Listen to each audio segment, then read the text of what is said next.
Good evening, everybody, and welcome to the first ever episode of Crossover. I'm very excited to be here. It's been a long road to get here. We've been talking about this for 4 or 5 months now. Is that right? Something like that? Yeah, it seems something like that. So, of course, you remember me from the show, fans. My name is Manderson, at Son of Mander on Instagram and Twitter.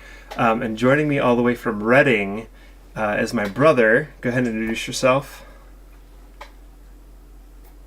I'm Dan Anderson, brother of Manderson. You can call me Danderson, I guess, if you like, but Dan is fine. Yeah, that's what I call it. I guess we refer to the clans as the Danderson clan, the Manderson clan, and then our youngest brother is Steve Anderson. He's the Sanderson clan. So I mean, I've been doing the show for almost a year now, and I've guest on it. So this is the first time the Crusader fans have really met you. In 30 seconds, who are you? I'm Dan, avid sports fan, political, mainly presidential history buff, but spend a lot of my time watching sports. I have a wife and a couple of kids who my wife is into sports, not as much as I am, and I'm trying to get the kids involved as well. But yeah, that's about it.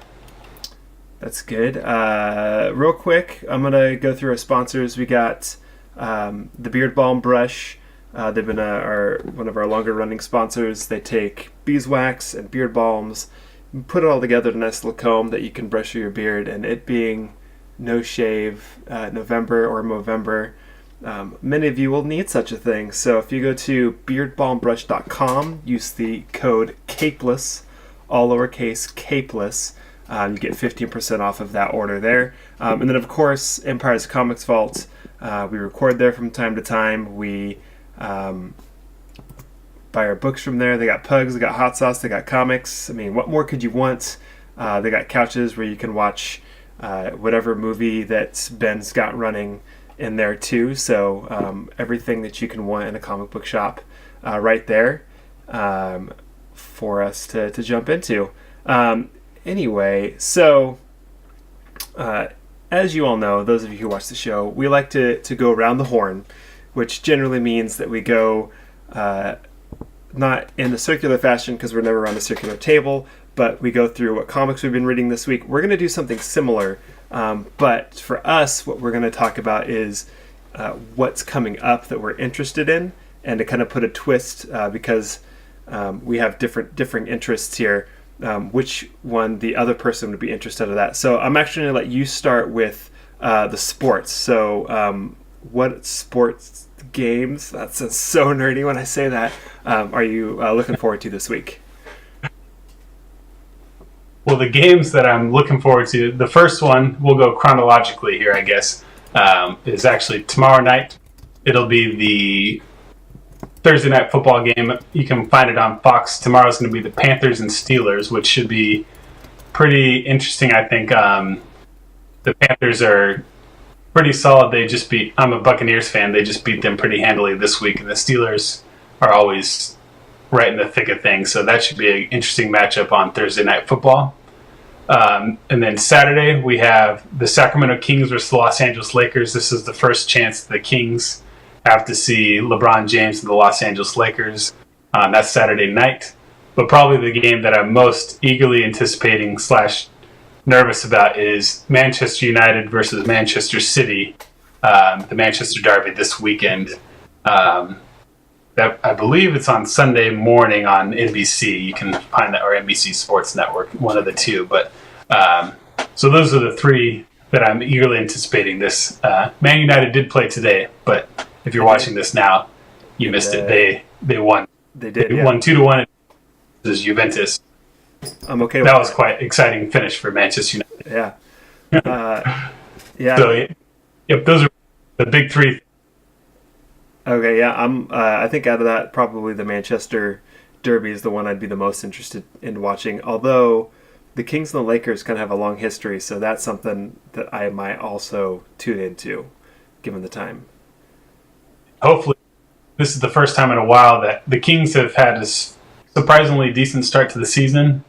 And the Lakers with LeBron James, they're going to be a blockbuster game all year. So this is the first time in a while that maybe it will be kind of that competitive fire we used to have in the early 2000s. Yeah.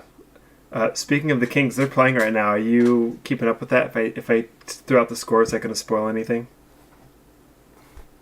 That's right. I'm planning on watching the Colorado Avalanche game, so I'm recording that one.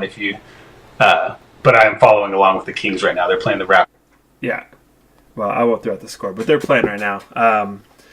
Cool. Yeah. I love soccer, so that's probably the game we'll turn into. On my end, the 3 books I'm mentioning, they all came out today. The first one's from Marvel, The Immortal Hulk, number 8.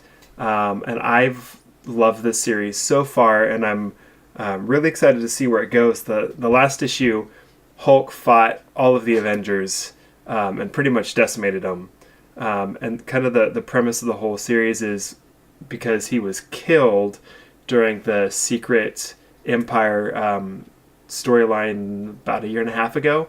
The Hulk side of him was resurrected by evil Steve Rogers, and now anytime Bruce Banner dies, he comes back as Hulk.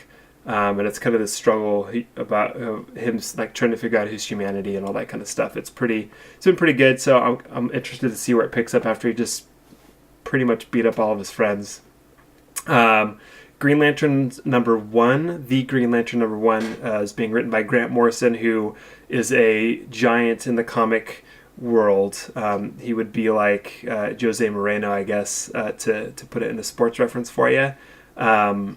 So I'm excited to see what he does with it. Green Lantern's been pretty solid for a number of years now, so handing it off to Grant Morrison, I think it's going to be good. I haven't peeked at it yet, so I have no idea where that's going to go. And then the last choice, and this one I physically bought today, The Adventures of the Super Sons. If I was prepared, I would have it right here to show. But this follows Superboy, Jonathan Kent, Clark Kent's son, and Robin, Damian Wayne, Bruce Wayne's son, as they team up and go on their adventures. And Damian's all serious and kind of broody, like, Batman should be. And then Jonathan is just like super excited to go do superhero stuff.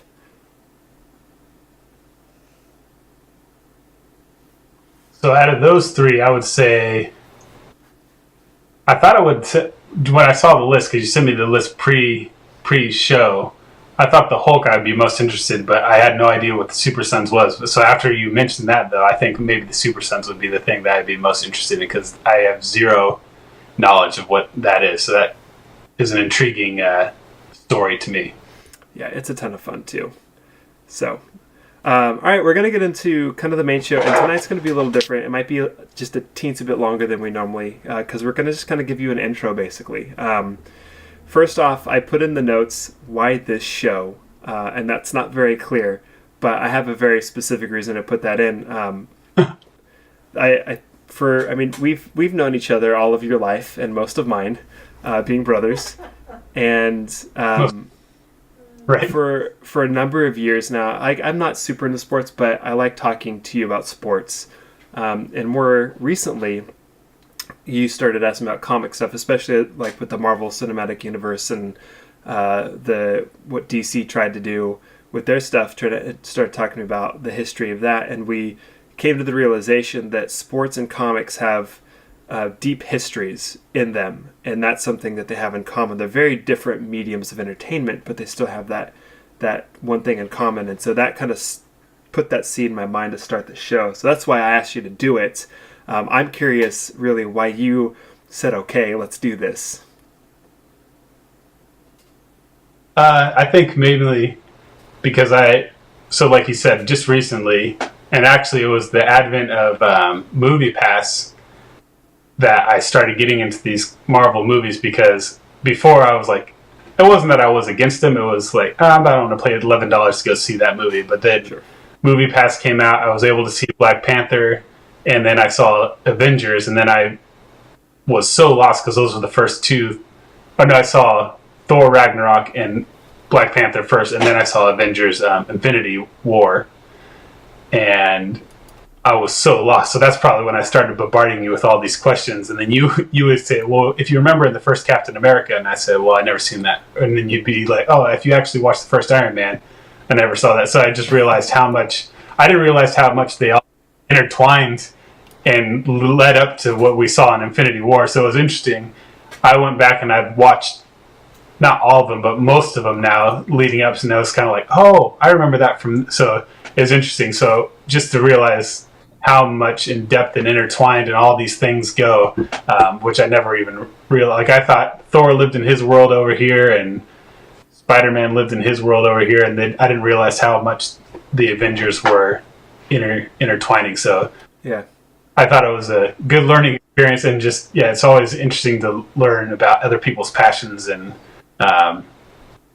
really get a deep knowledge of that sort of thing. So I thought, well, this would be a good opportunity for you to learn a little bit and for me to learn a little bit, and hopefully if somebody out there is watching, probably mom and dad. So hey, Mom. Hi, Mom. Thanks for watching. I mean, maybe in a year I'll be a sports expert and you'll be a comics expert, and then this show will take on a different form. But we'll see. Because I'm that guy. I'm that guy in the movie when they show the post credit in the theater, and they show that thing, and I'm the guy that's like, "What the heck was that?" And I'm asking all my friends around me, "What does that mean? What does that mean?" And then I ended up calling you. So I hope to one day be like, "Oh, they're setting up this," or like to going out. I'm far from that though. I when the first Avengers movie came out, I was that guy. They had that post credit scene. Like, I don't know who that is. I got to look this up.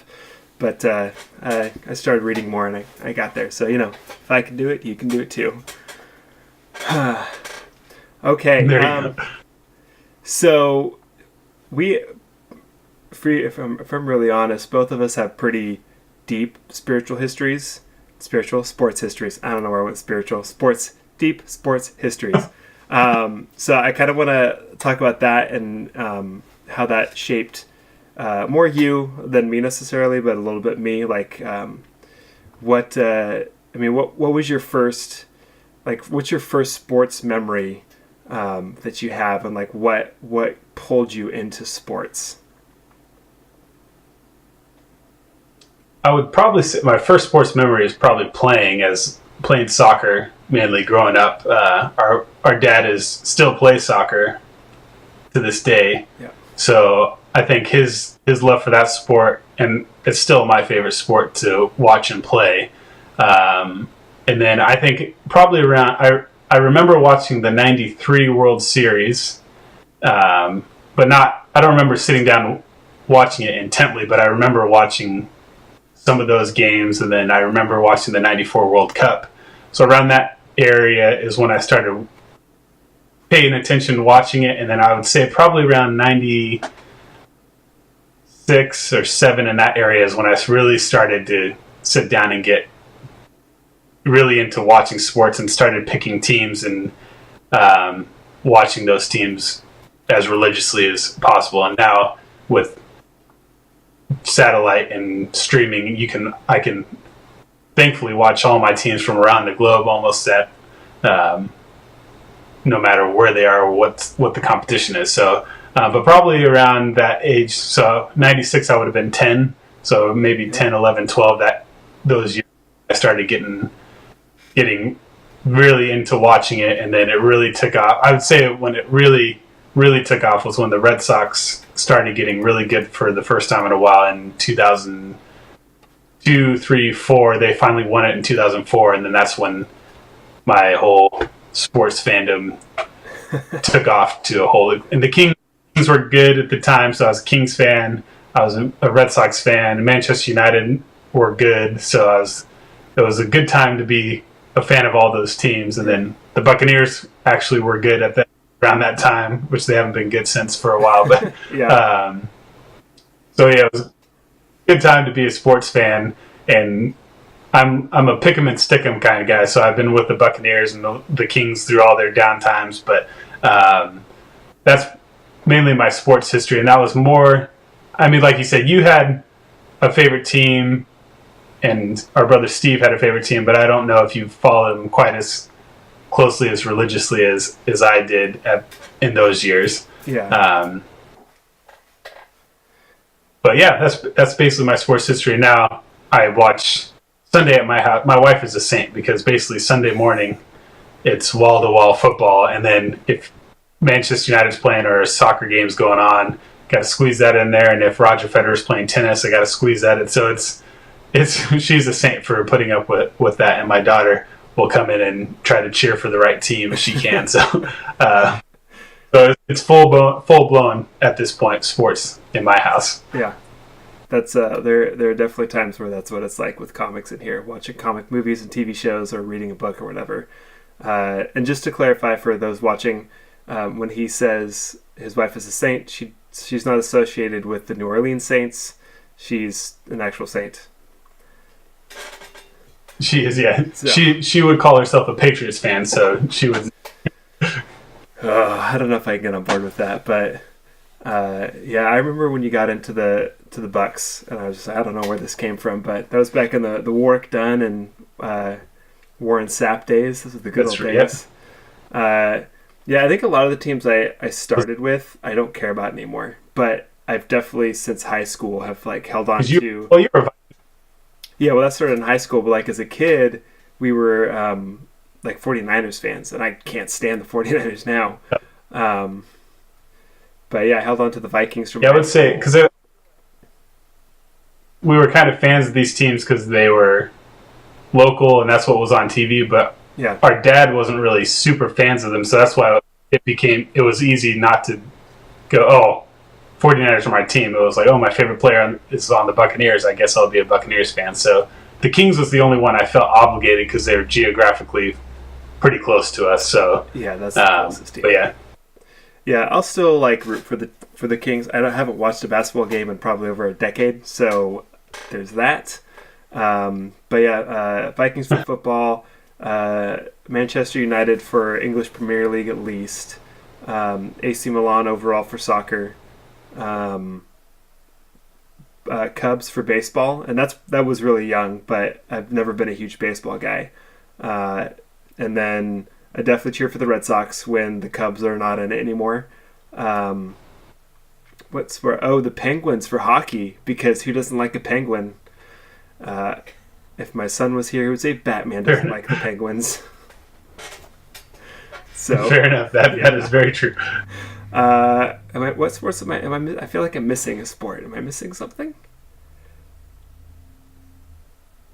Oh, did you say football? Vikings. Yeah. Got it. Cool. All right, so let's move on to comics a little bit. I had a few comics as a kid, and so like I read a little bit, but not a ton. My exposure was more through Batman the Animated Series, Superman the Animated Series, the Adam West Batman. I think we watched that religiously for a long time. Yeah. All the Biffs and the Bams and stuff like that. I vaguely remember a Spider-Man cartoon, but I never was a big Spider-Man guy. We didn't watch X-Men at all, which was big back when we were kids. So like early on, all of my exposure to comics was just through TV and movies. And later I started reading, like high school, I started buying trades, which at the time I didn't know that's what they're called, but like the big, thick collections of them. And that's how I really got into reading comics and kind of fell in love with like the feeling the pages in your hands and that kind of stuff, and seeing the artwork and all that kind of stuff. You, on the other hand, you watched all those shows with us, right? Yeah, I remember the Batman, and that I don't know if I read many to any comic books as a kid, probably just the couple that we had. And then I remember watching the Tobey Maguire Spider-Mans, and then that was about it until the Dark Knight series came about, and that's when Batman was always my favorite, and then when that came out, and it was very, very well done, so I got really into that, but really not into anything else until I liked Black Panther a lot when I saw it, and then when I saw Thor Ragnarok, I really, really, really enjoyed that one, and that's kind of started my new interest into this. And then my daughter has read a couple of these DC superhero girls comic books that you've got her from superhero or free comic book day. She went down last year for that, so I've been reading a couple of them, but mainly to her. And then I read one in preparation for this podcast, Earth One. What was it? Batman Earth One or something like that. Yeah. So still very fresh to me. It's mainly the Marvel movies. I've seen all the DC ones because, especially the Dark Knight series. I've seen Dark Knight and Dark Knight Rises more times than I probably would like to admit. I think they're very well done. Yeah, they're definitely. And I got into Suicide Squad because I'm a big Jared Leto fan, so I enjoyed that one more than I think a lot of people did. But yeah, so it's still pretty fresh and new to me. Yeah, which makes it kind of a lot of fun to discover some of this stuff. I think, like watching the World Series this year, because I don't watch a whole lot of baseball, it made it a lot of fun to watch because it felt like so fresh and new.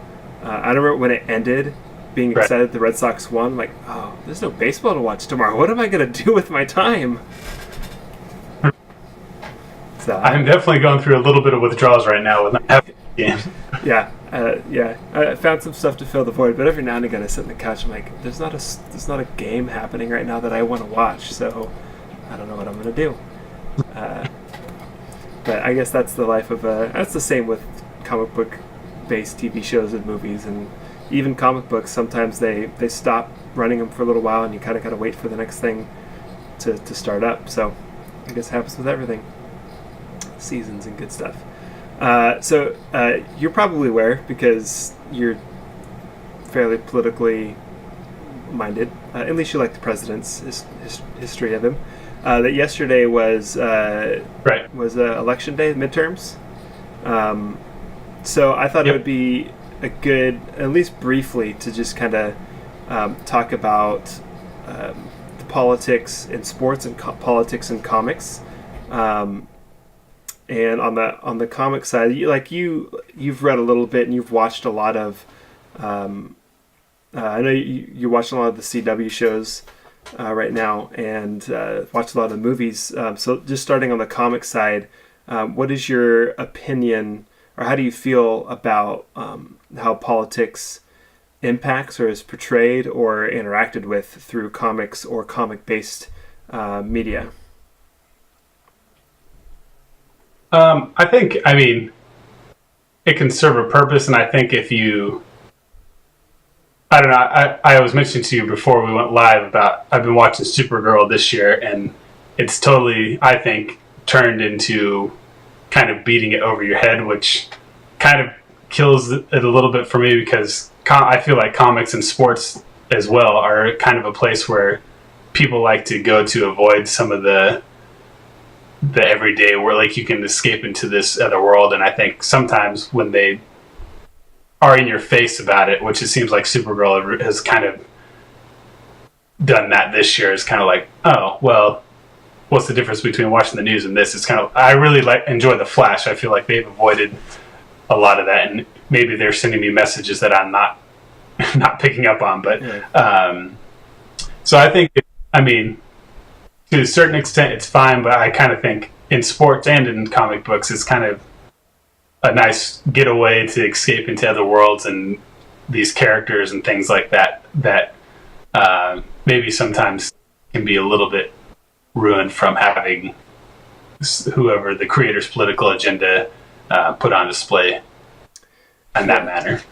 Yeah, I agree. What do you think? That's why I stopped watching Supergirl, because it felt too over the top. And I think, just like historically, comic book writers have often been on the forefront of a lot of movements, and the best ones don't make it so overt that it's just annoying. I think, X-Men in general has like its origins in equal rights regardless of who you are, and like that mutant versus human kind of there's a very overt racism there, but it's also that's the intent of why they were created, and it never feels forced. It's just that's what it is. I think Right. there's a comic book series called The Champions. It's a Marvel comic, and it's kind of like the younger team up, so younger heroes team up, so kind of like Young Avengers is to put it in perspective for those of you who don't read that stuff. And they, for a while ago, they did an issue where they started, the opening scene was a school shooting, and I almost closed the book. I'm like, nope, because I don't like when the media gets on that. But it was actually very well done, and how not like this overt school shootings cause this, so this is our reaction to it. It was, this is how school shootings impact the students, and it was happened at Miles Morales, who's the younger Spider-Man at his school, and so he was like dealing with it. And I like that kind of political commentary, and actually how real life, those events, they get politicalized, actually impact people, made it more real, as opposed to like this thing that I just wanted to react negatively to, because that's how the media just blows it up so much. So I agree, if it's too much, you lose the purpose, but there's still, it's kind of part of what comics have done, and if it's done well, it's enjoyable, and you can see the message and still enjoy the story that they're telling in there. And it sounds like in that one, you kind of know what you're getting into to begin with. It's not like, oh, we're going to disguise it as this and then insert it here. You open up with a school shooting, you probably are going to think, okay, we're diving into this topic here, but so that's not quite as annoying, I would think. Yeah. How about politics and sports? I know last year where there was a couple big whatever. There's a couple big things. People made a big deal about some stuff, and Nike's made a big deal recently. Yeah, it's been an interesting shift, because politics is always sort of, if you go back to the 60s, Muhammad Ali had some political points, and we had the 68 Olympics where Tommy Smith and John Carlos did the Black Power salute on the medal stand. But really, in like U.S. team sports, it's kind of been people have avoided it. Michael Jordan famously was quoted, because he was the biggest athlete in the world, and people always wanted him to comment on certain things. And he was famously attributed a quote that said, "Well, Republicans buy shoes too," so he didn't really dive into that stuff. And then recently, the last 4 or 5 years, it really seems to have started to take off, which, same thing, it's kind of like I said with comics, it's like, well, I understand the Colin Kaepernick thing has been a huge deal. And I think that got so reported by both sides to like a certain extent, or extreme on both sides. It was like, well, if he's kneeling, he must hate our country and hate our soldiers, and he doesn't care about anything. But if you said, well, I prefer him not kneeling, then it was like, well, you're a racist and you don't believe in his First Amendment right to do this. And there's probably a middle ground in there somewhere. Yeah. And then that just spun into such a political topic. And like you said, Nike's really jumped on it.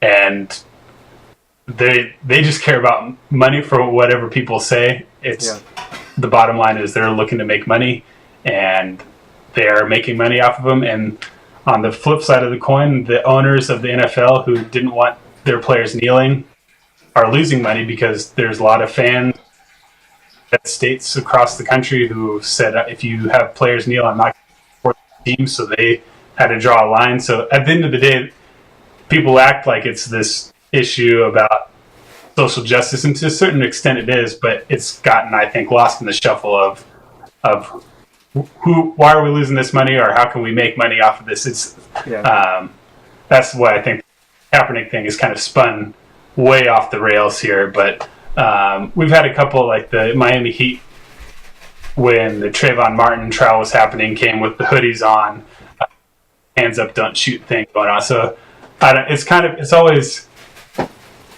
interests me why we care what LeBron James thinks about politics.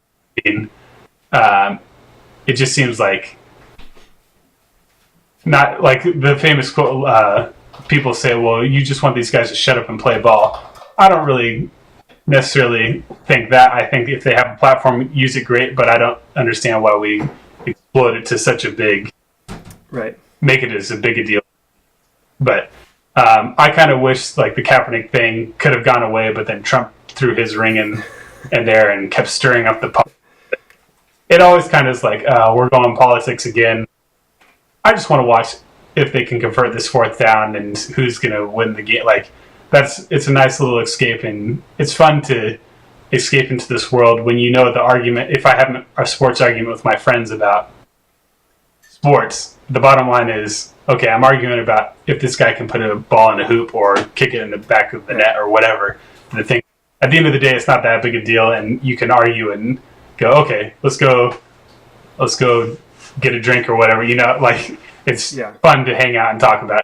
But the politics always just adds this extra layer of something that makes it a little less fun, I guess. Yeah, it makes it a little too tense. Yeah. I kind of struggle with like things like the Kaepernick thing, or what the Heat did. Like, do I care what they think, or do I really see them as like just this dancing monkey, shut up and entertain me type thing? And I think those are two extremes, and somewhere in the middle is where it should be. Where they're human beings, they're doing their job, and yes, their job entertains me, but they also have their opinions, and they're free to share them. And I in general, I don't really care what celebrities or famous people think politically, because I mean, I don't know them personally, and their opinions don't impact me directly. So I guess it has in both comics and sports, I feel like it has its place, but it shouldn't become distracting from what they're trying to do with that. The stories they're trying to tell, or the game and the skill that is being shown in those moments. So, yeah, I feel like we're pretty much on the same page on that one. Sounds like, yeah. All right, well, we're getting close to the end here. For those watching, or if you're listening on the podcast, hello from the past. Also YouTube, hello from the past. What we're going to start... You're listening on a special hello, because I'm usually a podcast listener, so when I listen to the Capeless Crusaders, they always say, if you're listening, you're not seeing this, and that's usually me that's not seeing it. So a special hello to you if you're listening. The podcast listener has a special place in Dan's heart. So our normal format is we're going to go back and forth. So we're going to, every other week, about 30 to 40 minutes is going to what we're shooting for. We're going to either have, I'm going to assign my brother Dan a comic book or a story arc from a comic to read, and then we're going to get together and discuss it, and let Dan kind of give us a summary, talk about the points that, like, the things that surprised him based on what he saw in the movies and all that kind of stuff, and then maybe dive into a little bit of the history if he's interested in that. And then on the flip side, he's going to assign me a game to watch. And we're going to do the kind of same thing on the other end. I'll do my best to summarize it, ask questions about the sport and the teams involved, and get into the history of that specific sport, if it's something newer to me, or even the team matchups or whatever, and why it was chosen. So we don't have anything already on the books, and we thought it would be fun to flip a coin to figure it out. But we don't have a coin. So... Wait, do I have? Oh, I have a quarter right here. I have a quarter. So, what do you? So we'll have you call heads or tails, and if it's what you call, we'll do sports first. If it's what you don't call, we'll do comics first. All right, sounds good. Sounds good. All right. So, what do you want? I'll call tails. Oh, gee. Okay, it's tails. So we're going to start with sports. Sports first. Yeah. You have something picked out already? Well, maybe one of you plan on watching Man United, Man City? That's on Sunday. Maybe. Sunday? You wanna make that the game? Yeah, let's get. I think that'll be a good one to start with. Okay, so I'll watch that game. I'll take notes. We'll talk about the matchup. I think that's a good start because it's at least something I'm kind of familiar with, and it's a big deal in the soccer world at large. It is. All right, so Yes, so that's Sunday. Sunday, what time? If the viewers want to watch along, it'll be Sunday at 8:30 in the morning. That's Pacific time. Sunday on Veterans Day. All right, on NBC. On NBC or NBC Sports Network is what it is. Okay, so if you have an Apple TV or something like that, you could download the NBC Sports app to watch it. If you have cable or satellite, you could probably figure out how to watch that. A couple other things before we wrap up.